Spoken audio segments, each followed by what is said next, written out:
प्यारे बच्चों, आज हम क्लास 10th का अध्याय 3 पढ़ेंगे, मैथ, जो है दो चर वाले रैखिक समीकरण युग्म।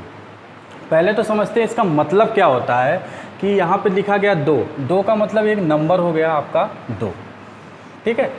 फिर चर का मतलब हो गया यहाँ पे वेरिएबल का मतलब जिसका मान निश्चित ना हो, कोई भी अल्फ़ाबेटिकल हो गया x, y, z या ए बी सी, कुछ भी मतलब हमारा हो गया, हमारा वेरिएबल हो गया, ठीक है। फिर आगे देखिए लिखा रैखिक समीकरण। रैखिक का मतलब होता है कि जो वेरिएबल हम समीकरण में यूज कर रहे हैं, मतलब उसका उपयोग कर रहे हैं उस समीकरण में, उसका घात 1 होना चाहिए। तो सपोज करिए कि किसी भी समीकरण में हम एक्स वाई यूज कर रहे हैं, तो मतलब ये हुआ कि एक्स और वाई का जो घात होगा वो 1 होगा, तभी वो जाके कहलाएगा रैखिक समीकरण, ठीक है। अब देखिए इस रैखिक समीकरण को लिखने का कुछ तरीका भी होता है, इसके एक स्टैंडर्ड फॉर्म होता है। किसी भी रैखिक समीकरण को लिखने के लिए ऐसे लिखते हैं, दो चर वाले रैखिक समीकरण ax plus by plus c equal to 0। ये हमारा एक व्यापक रूप होता है दो चर रैखिक समीकरण को लिखने का, ठीक है। अभी हम बाद में बात करेंगे युग्म, पेयर का।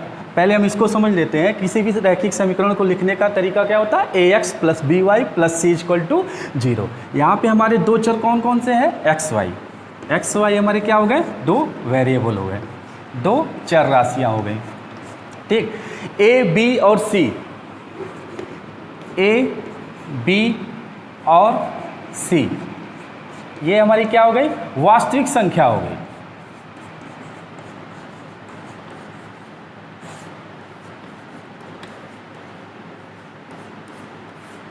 ठीक है। ए बी और सी हमारी वास्तविक संख्या हुई है। और वास्तविक संख्या आप क्लास 9 में पढ़े होंगे, वास्तविक संख्या हमारी क्या होती है, जो हमारी प्राकृतिक संख्या होती है वो भी हमारी वास्तविक संख्या होती है, हमारी सारी जो सम संख्याएं होती हैं वो भी हमारी वास्तविक संख्या होती है, पूर्णांक जो होता है हमारा वो भी क्या होता है, वास्तविक संख्या होता है। तो हम ज़्यादा वास्तविक संख्या में डिटेल में नहीं जाएंगे, तो बस इतना समझ लीजिए, प्राकृतिक संख्या हो गई, सम संख्या हो गई, पूर्णांक हो गए, विषम नंबर हो गए, जितने भी हो गए हमारे वास्तविक संख्या में आएंगे। तो ये सिंपल सा एक रैखिक समीकरण जिसमें दो वेरिएबल यूज हो रहे हैं, जिसमें दो चर राशियां यूज हो रही हैं, एक सिंपल सा उसका एक इक्वेशन हो गया, ठीक है। लेकिन हमें ये नहीं पढ़ना, हमें पढ़ना इसका पेयर, युग्म। अब युग्म का देखिए क्या होता है,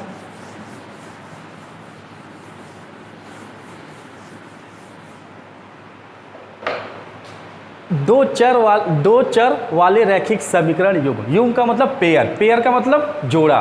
उस जोड़े में क्या होगा, हमारे दो इक्वेशन होंगे, किसके, रैखिक समीकरण के, जिसमें दो वेरिएबल यूज हुआ हो। तो देखिए उसको कैसे लिखेंगे, a1x plus b1y plus c1 equal to 0। ये समीकरण नंबर हमारा 1 हो गया, ठीक। उसी प्रकार a2x plus b2y plus c2 equal to 0, ये समीकरण नंबर 2।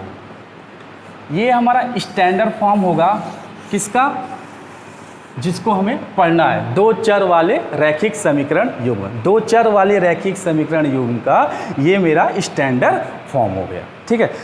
अब देखिए कोई भी समीकरण अगर लिखा गया है तो उसका कुछ ना कुछ हल, सोल्यूशन भी होगा, कुछ हल भी निकलेगा, एक्स वाई की वैल्यू भी आएगी, ठीक है। क्योंकि मेन मकसद हमारा यही होता है समीकरण में कि उसमें एक्स और वाई की वैल्यू को निकालना, ठीक है। इतना समझ में आएगा, नोट कर लीजिए अगर नोट करना चाहे तो, ठीक है। अब ये स्टैंडर्ड फॉर्म है, ठीक है। अब देखिए कोई भी समीकरण लिखा हुआ, अभी को मैं बात कर रहा हूँ, कोई भी समीकरण लिखा हो तो उसका कुछ ना कुछ सोल्यूशन भी आएगा। तो सोल्यूशन का एक देखिए क्या चार्ट बना देता हूँ।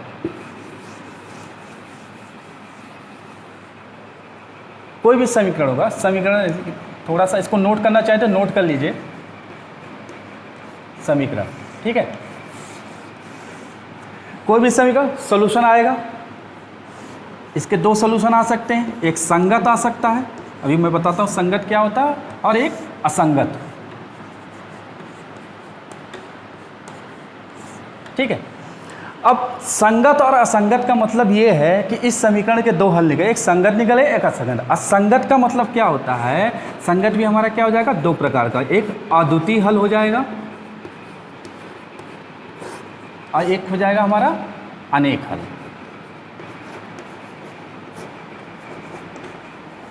ठीक, अब देखिए कोई समीकरण हो गया, संगत हो गया, असंगत। असंगत का मतलब होता है कि उस समीकरण का कोई हल नहीं होगा, मतलब एक्स और वाई की कोई वैल्यू नहीं निकले, कोई हल नहीं।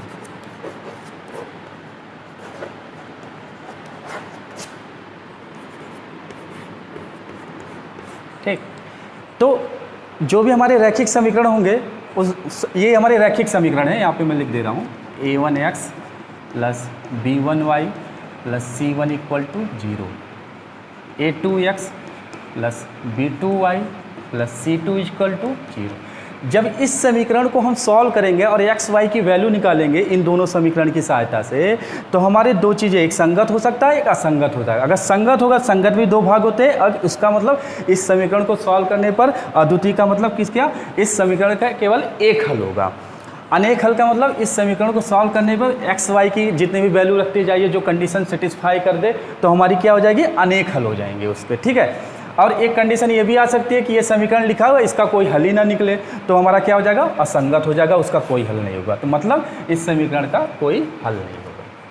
ठीक है, अब इसको लीनियर, मतलब इस मैथ के, अब तो ये तो हमारा एक जनरल परिभाषा हो गया कि मतलब इस समीकरण को ऐसे सॉल्व करेंगे, ये सलूशन आ सकते हैं, लेकिन अब हम निकालेंगे कैसे कि मतलब कि इसके सलूशन के, इस समीकरण के हल निकलेगा या नहीं निकलेगा, उसके लिए भी देख लेते हैं। हमारा फार्मूला होता है,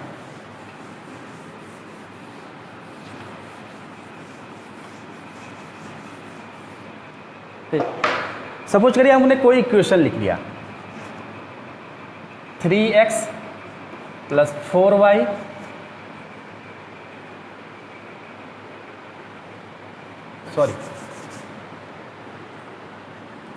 x plus 3y equal to 6, equation number 1। ठीक, equation number 2 2x minus 3y equal to 12, equation number 2। ठीक, अब देखिए पहले तो देखिए कि स्टैंडर्ड फॉर्म में है कि नहीं है हमारे, तो यहाँ पे साइड में हम लिख लेते हैं a1x plus b1y plus c1 equal to 0। ये समीकरण को कंपेयर करेंगे इन दोनों से।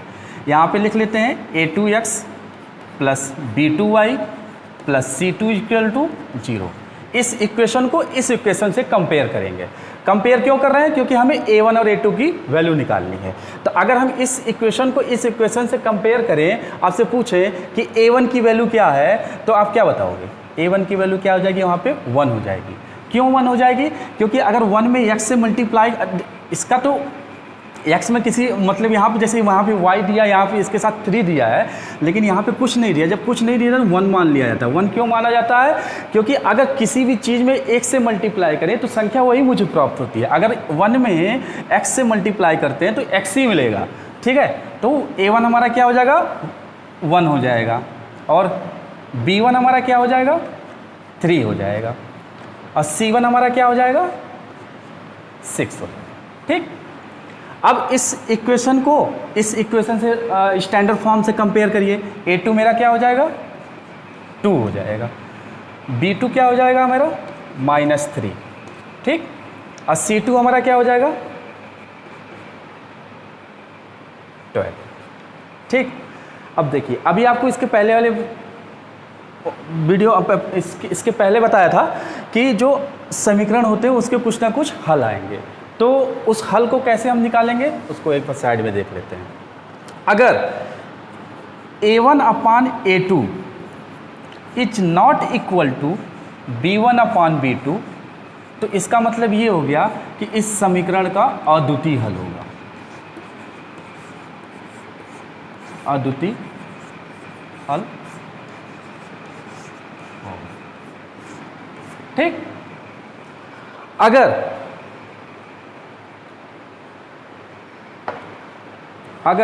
a1 अपान a2, सॉरी ऊपर लिख दे रहे हैं, राइट कहीं पे है यहाँ पे, अगर ये इक्वेशन नंबर 1 हो गया, मतलब कंडीशन हमारी 1 हो गई। दूसरी कंडीशन हम यहाँ लिख दे रहे हैं। ठीक है, अगर a1 upon a2 equal to B1/B2 is not equal to C1/C2, तब इसका मतलब होगा कि इसका कोई हल नहीं,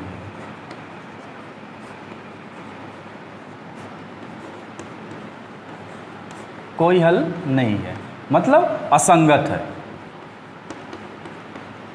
ठीक, अब कहाँ लिख दूँ, यहाँ पे लिख दे रहा हूँ। फिर तीसरा कंडीशन समझ लीजिएगा, वीडियो अगर नहीं समझ लीजिएगा कहाँ पे सारी चीज़ें हैं। ठीक है, तो एक तीसरा लिख दे रहे हैं। तीसरा कंडीशन क्या है, A1/A2 equal to B1/B2 equal to C1/C2। अगर ऐसी कंडीशन आती है तो इसका मतलब हो गया कि जो हमारा समीकरण दिया गया है उसके अनेक हल हैं।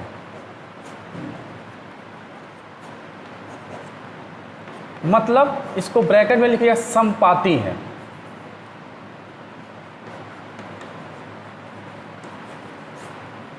क्योंकि एग्जाम में ऐसे करके पूछ भी सकता है कि इस समीकरण दे देगा आपसे, ऑब्जेक्टिव टाइप में क्वेश्चन बनेगा आपका, 2-3 1 नंबर में क्वेश्चन बनेगा, ज़्यादा लेंदी क्वेश्चन नहीं है, आप इसको देख के भी सॉल्व कर सकते हैं। तो ऑब्जेक्टिव टाइप में क्वेश्चन बनेगा, हो सके उस ऑब्जेक्टिव में टाइप में क्वेश्चन में आपको ना दिया रहे, आपको समपाती दिया रहे, तो कभी कभी जो टर्म होता है उसको याद कर लीजिए कि असंगत और कोई हल नहीं है। ठीक है, अद्वितीय हल है और समपाती, अनेक हल गए तो उसका मतलब क्या हो गया, समपाती है। ठीक है, अब देखिए इसको कंपेयर करते हैं। ये जो इक्वेशन हमने A1/A2 और B1/B2 निकाला है, अब इसको मैं मिटा दे रहा हूँ, इसको कंपेयर करते हैं। ठीक है, कंपेयर करते हैं। देखिए A1, इस इक्वेशन को कंपेयर करते हैं A1/A2, तो A1/A2 कितना हो जाएगा, 1/2 इक्वल टू B1/B2 3/-3। ठीक, -3, तो इसका मतलब -3 ये कट जाएगा तो कितना हो जाएगा, 1/2 इक्वल टू -1/1 या 1/1 या लिख दीजिए या तो 1 लिख दीजिए। ठीक है, कोई दिक्कत नहीं, 1/1 ही लिख दीजिए। ठीक, माइनस, अब क्या देखिए इसमें, देखिए 1/2 क्या बराबर है -1 के, नहीं, तो मतलब ये जो समीकरण दिया गया है इसके अद्वितीय हल है। क्योंकि अद्वितीय की कंडीशन क्या थी, A1/A2 is not equal to B1/B2। समझ गए, यहाँ पे 1/2 -1 के बराबर नहीं है, तो मतलब 1/2 इज नॉट इक्वल टू -1, इसलिए ये जो दिया गया समीकरण है वो उसका अद्वितीय हल है, मतलब केवल एक सलूशन निकलेगा उसका। ठीक है।